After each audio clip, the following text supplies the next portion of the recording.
वेदांता ने demerger plan का ऐलान तो कर दिया, लेकिन इन सवालों के जवाब के लिए निवेशकों को करना होगा इंतजार। वेदांता ने जिस दिन डीमर्जर का ऐलान किया, उसी दिन S&P ग्लोबल रेटिंग्स ने पेरेंट कंपनी वेदांता रिसोर्सेज की रेटिंग घटा दी। वेदांता को कर्ज के पैसे लौटाए हैं, उसके बॉन्ड्स आने वाले दिनों में मैच्योर होने वाले हैं। ऐसे में कंपनी पर जल्द पैसे जुटाने का दबाव है। कंपनी ने इस बीच डीमर्जर प्लान का ऐलान तो कर दिया है, लेकिन यह साफ नहीं है कि इससे फंड जुटाने में उसे किस तरह मदद मिलेगी। डीमर्जर की प्रक्रिया पूरी होने में 12 से 15 महीनों का समय लग सकता है। इधर वेदांता रिसोर्सेज के लोन 2024 में 2 किस्तों में मैच्योर हो रहे हैं। इनकी वैल्यू करीब $2 अरब है। 5 बिजनेसेस को डीमर्जर करने का प्लान। वेदांता ने कहा है कि वह अपने 5 बिजनेसेस को डीमर्ज करेगा। इसमें aluminium, oil and gas, base metals, ferrous और पावर बिजनेसेस शामिल हैं। छठी कंपनी खुद वेदांता है, जिसकी हिस्सेदारी हिंदुस्तान जिंक में बनी रहेगी। यह सेमीकंडक्टर और डिस्प्ले जैसे बिजनेसेस में निवेश भी करेगी। वेदांता होल्डिंग्स कंपनी बनी रहेगी। सरकार के हिंदुस्तान जिंक में अपनी हिस्सेदारी खत्म करने के बाद दूसरे दौर का कंसोलिडेशन देखने को मिल सकता है। तब यह पता चलेगा कि वेदांता सरकार की हिस्सेदारी खरीदती है या नहीं। वेदांता का मार्केट कैपिटलाइजेशन 82,707 करोड़ रुपए है। हिंदुस्तान जिंक में इसकी 65% हिस्सेदारी है, जिसकी वैल्यू करीब 84,460 करोड़ रुपए है। वेदांता के सामने कई तरह की चुनौतियां हैं। इसका असर इसकी वैल्यूएशन पर पड़ सकता है। हालांकि डीमर्जर के बाद इसकी बैलेंस शीट पहले से हल्की हो जाएगी। वेदांता का एल्यूमिनियम बिजनेस सबसे बड़ा।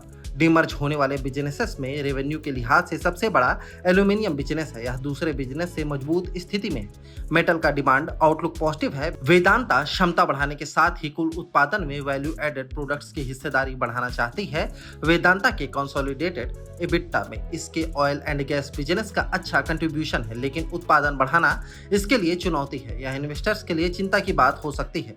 इलेक्ट्रो स्टील को बेचने का प्लान नाकाम रहा था। वेदांता ने कुछ समय पहले स्टील एंड फेरस कंपनी का रिव्यू शुरू किया था। दरअसल इसका प्लान इलेक्ट्रो स्टील को बेचने का था। मीडिया रिपोर्ट्स के मुताबिक ज्यादा कीमत मांगने की वजह से यह डील अटक गई। अगर इसे बेच दिया जाता है तो भी वेदांता के पास आयरन और माइनिंग बिजनेस रहेगा। पहले इसका नाम सेसा गोवा था। यह बड़ा और प्रॉफिटेबल बिजनेस है, लेकिन कंपनी के गोवा के आयरन और माइनिंग ऑपरेशन पर इसका असर पड़ा है। जब तक नई माइनिंग की लीज पर हस्ताक्षर नहीं हो जाते, इस बिजनेस के उत्पादन पर असर दिख सकता है। तूतीकोरिन प्लांट में उत्पादन शुरू करने का प्लान। बेस मेटल्स कंपनी के सामने कई तरह की चुनौतियां हैं। बंद पड़ा तूतीकोरिन कॉपर प्लांट इसके पास। वेदांता की इस प्लांट में अगले साल उत्पादन शुरू होने की उम्मीद है, लेकिन इसकी वैल्यूएशन इस बात पर निर्भर करेगी कि इस प्लांट में तय समय पर उत्पादन शुरू होता है या नहीं। अगर समय पर उत्पादन शुरू नहीं होता है तो इस बिजनेस पर दबाव बना रहेगा। लेकिन ध्यान देने वाली एक अहम बात यह है कि अभी वेदांता पर कमजोर प्रदर्शन करने वाले बिजनेस का जो असर पड़ा है वह डीमर्जर के बाद खत्म हो जाएगा। हर कंपनी की लायबिलिटी तय होगी। कई बिजनेस को मिलाकर एक करने से हेजिंग में मदद मिलती है। कई बार इसके बड़े फायदे नजर आते हैं, लेकिन डीमर्जर से कंपनी के एल्यूमिनियम बिजनेस की वैल्यू अनलॉक होगी। सबसे अहम यह देखना होगा कि कंपनी अपने कर्ज का बोझ किस तरह अपनी कंपनियों पर डालती है। इससे हर कंपनी की लायबिलिटी तय होगी। आखिर फंड जुटाने में कैसे मिलेगी मदद?